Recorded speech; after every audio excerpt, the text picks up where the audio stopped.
The judgment in the Life Esidimeni Inquest is expected to be handed down by the High Court in Pretoria at 2 p.m. this afternoon. For more on that, I'm joined in studio by our reporter Hasina Gori. A very good afternoon, Hasina. Thank you very much for joining us.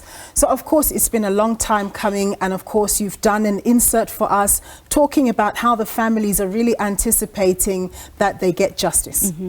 And, it's been 8 long years now for them. It's been a long journey, but I think we should start at before even the tragedies took place. In 2015, families that we were speaking to, the NGOs, warned the Department of Health here in Gauteng. They brought it to their attention that moving and ending this decades-long contract with Life Esidimeni was problematic. It will lead to catastrophe, and this was an avoidable tragedy. There was litigation, so it not only was just conversations that were had or meetings, and not just protests, it went to the courts. And despite all of this, we saw that the former Gauteng Health MEC, Kedani Mshlangu, brushed aside all of these concerns and went through with this.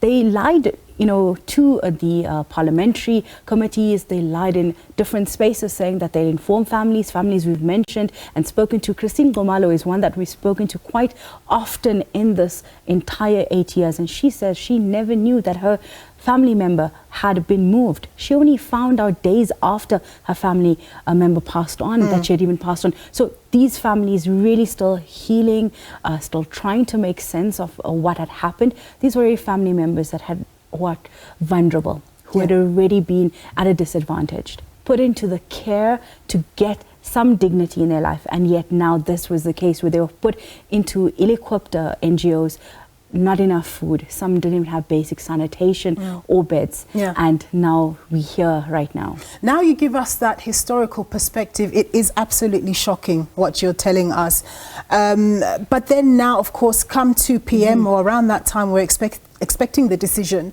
If it does go the way of the families, what then happens, especially when the likes of Miss Kadani, she said that she's not going to put her hand up and be solely responsible. So what will happen? Who will actually have to pay for what happened?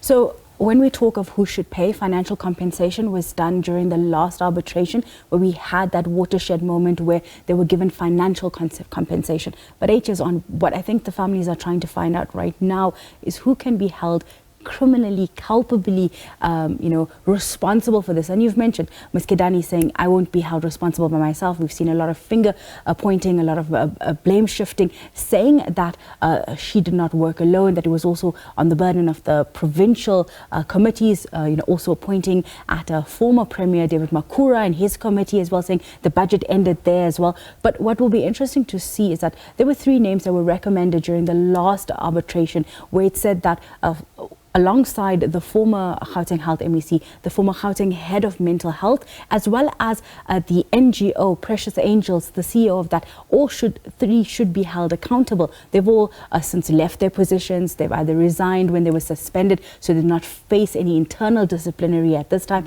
So the NPA has said that once this decision is done, because this inquest is created or was created for them to form and understand who should be held criminally liable. And once that's done, we'll see whether or not the NPA first will then charge them with different charges. But also for the families, when we spoke with Section 27 yesterday, saying that once this arbitration is done, once the judgment is handed down, they will then decide and consult with the families and see by themselves what proceedings they might want to bring and what litigations they will want to bring as well. Yeah. So, I mean, assuming that it goes in the favor of the families, surely the NPA would be able to act quite speedily, given that this inquest has been furnished with a lot of evidence and information. I mean, surely there wouldn't be that much more for them to investigate. And that's what we'll have to wait and see. We know that in some inquests, like I think with the fires specifically, that whatever information was given or testimony given could not be used in another litigation. So that would be one of the consensus that we might have to look at. We haven't seen that happen in this case, so we're hoping that that could be a speedy progress to this, and for the families especially, some kind of closure. Having to listen, having to sit through, having to give evidence for 8 years on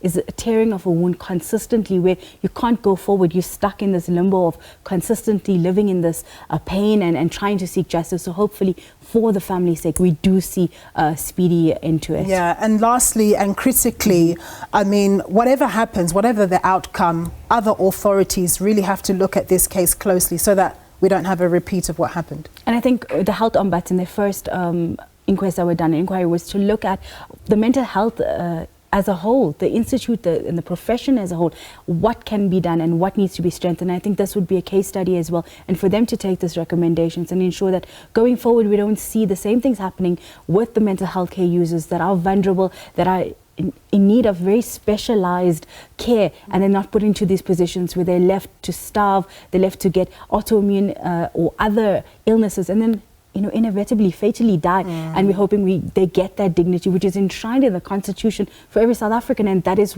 some of the arguments that have been made. Yeah. Hasina, we look forward to your concluding report later today. My colleague there, Hasina Gori.